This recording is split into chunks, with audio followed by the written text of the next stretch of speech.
Mean राशि के जात को जय माता दी। 29 मार्च को शाम को लगभग 10 बजे आपकी चंद्र कुंडली के प्रथम भाव में यानी कि आपके लग्न भाव में तनु भाव में 6 ग्रह एकत्रित हो रहे हैं।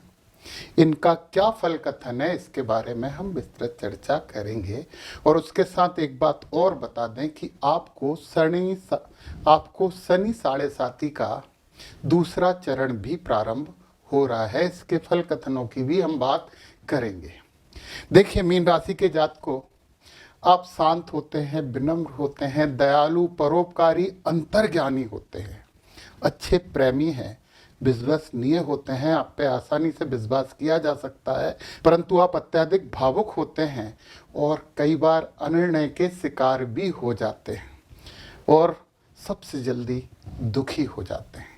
तो उन जातकों के लिए ये योग क्या फल कथन लेकर आया है, चलिए उससे पहले हम बात करें कि गुरु महाराज आपके तीसरे भाव में है, पराक्रम भाव में है और शुक्र की राशि में है। तो यहाँ पे आपको थोड़ा सा आध्यात्मिक बनाएंगे, थोड़ा सा धर्म के प्रति रुचियां उत्पन्न करवाएंगे और छोटी छोटी धार्मिक यात्राएं भी करवा सकते हैं। 15 मई को गुरु यहाँ से आपके इस भाव में आ जाएंगे और यहाँ आकर पंच महापुरुष योग नाम का एक योग बनाएंगे और गुरु यहाँ पे बहुत अच्छे होते हैं और आपको संपत्ति वगैरह प्रदान करेंगे। परंतु उससे पहले ये जो मंगल हैं, ये मंगल हैं वो भी 2 अप्रैल को यहाँ आ जाएंगे। जब मंगल 2 अप्रैल को यहाँ आ जाएंगे तो आप धार्मिकता धारण करेंगे, आप धार्मिक हो जाएंगे, आपकी अच्छी बुद्धि होगी और यदि जिन्हें संतान की इच्छा है उन्हें संतान प्राप्ति के अवसर भी मिलेंगे। और जब तक यहाँ मंगल हैं तो आपको भूमि भवन संपत्ति थोड़ी समस्याओं के बाद जरूर दिल पाएंगे, क्योंकि गुरु तो यहाँ 15 मई को आ रहा है। उससे पहले तो मंगल महाराज ही तो हैं और फिर केतु आपके 7वें भाव में हैं।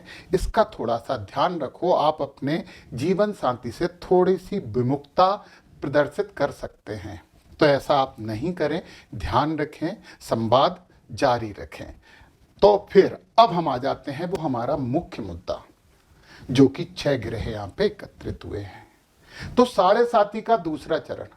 दोस्तों, एक बात आप बहुत अच्छे से सुन लें कि यदि आप जो भी सेवक हैं, सेवा भावी लोग हैं, उन्हें नाराज नहीं करते हैं, आप झूठ नहीं बोलते, मीन राशि के जातक थोड़ा झूठ कम बोलते हैं, आप झूठ नहीं बोलते, उन्हें कष्ट नहीं देते हो, तो ये साढ़े साती के तीनों चरण आपको बिल्कुल भी नुकसान नहीं करेंगे, परंतु कर्म कठोर करवाएंगे। 100 रुपये का काम करवा के 90 रुपये का फायदा दिलवाएंगे, परंतु दिलवाएंगे।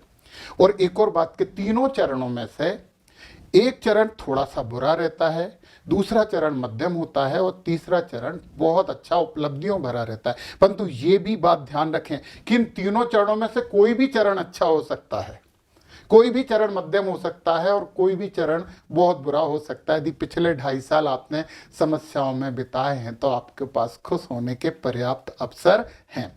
चलिए, षड्ग्रही योग की हम बात कर लेते हैं। तो यहाँ पे राहु और आपके शनि ये दोनों मिल गए, इन्होंने पिशाच नाम का योग आपके लग्न में व्यक्तित्व के भाव में बना दिया। बुरा योग है, जितने भी ज्योतिष शास्त्र हैं इसमें बहुत बुरा बोला गया है, परंतु यार यहीं पे तो शुक्र और बुध मिल गए और इन्होंने महालक्ष्मी योग बनाया है। और ये महालक्ष्मी योग तो बहुत शुभ और बहुत अच्छा योग होता है। एक बुरा योग और एक अच्छा योग, दोनों ने एक दूसरे को उदासीन कर दिया, न्यूट्रल कर दिया। आपको पिशाच योग के बुरे प्रभाव देखने को नहीं मिलेंगे। महालक्ष्मी योग आपको धन जरूर देगा, थोड़े से तनाव के बाद। तनाव किसके कारण? पिशाच योग के कारण। अच्छा, यहाँ पे सूर्य, सोम और राहु हैं, सूर्य ग्रहण और चंद्र ग्रहण दोनों हैं, परंतु 31 तारीख को ही चंद्रमा निकल के यहाँ आ जाएंगे। तो एक ही दिन के बाद आपका ये अमावस्या और चंद्र ग्रहण योग चला गया। 13 तारीख को सूर्य यहाँ पे आ जाएंगे, तो आपके सूर्य भी यहां से निकल गए। 13 अप्रैल को, ज्यादा दिन नहीं है। और फिर एक बहुत इंपॉर्टेंट जानकारी यह है कि राहु महाराज यहां से 18 मई को निकल के आपके वैभव में चले जाएंगे। अब शनि महाराज अकेले बचे, आपको कड़े कर्म करवाएंगे, थोड़ा सा आलसीपन जरूर देंगे, परंतु इन सब का जो कंक्लूजन आता है, निष्कर्ष आता है, वो ये है कि इस अवधि में आपको आत्मिक ज्ञान जरूर प्राप्त होगा, आपकी जागरूकता में वृद्धि होगी, मनोकामनाएं पूर्ण होने की पूरी संभावनाएं हैं और विदेश यात्रा से आपको उन्नति मिलेगी। आपकी रचनात्मकता में निखार जरूर आएगा, पर मानसिक तनाव रहेगा। इसके लिए तो आप तो आध्यात्मिक लोग हैं, योग और ध्यान का सहारा लीजिए, इस मानसिक तनाव को अपने से दूर कर दीजिए। खर्च ज्यादा होगा तो कहां से होगा, आएगा तो खर्च होगा, तो इसकी तो कोई ज्यादा समस्या है नहीं। स्वास्थ्य में थोड़ा सा पेट वगैरह की समस्याएं हो सकती हैं और पारिवारिक संबंधों में भी तनाव की पूरी संभावना है, जिसे आप अपने ज्ञान और बुद्धि से ठीक कर सकते हो, तनाव कम कर सकते हो। तो फिर तनाव नहीं हो, खर्च कम हो, इसके लिए आपके लिए एक बहुत अच्छा मंत्र है, ओम नमो भगवते वासुदेवाय। आप इस मंत्र को मन में गुनगुनाते रहें, इसका जप करते रहें।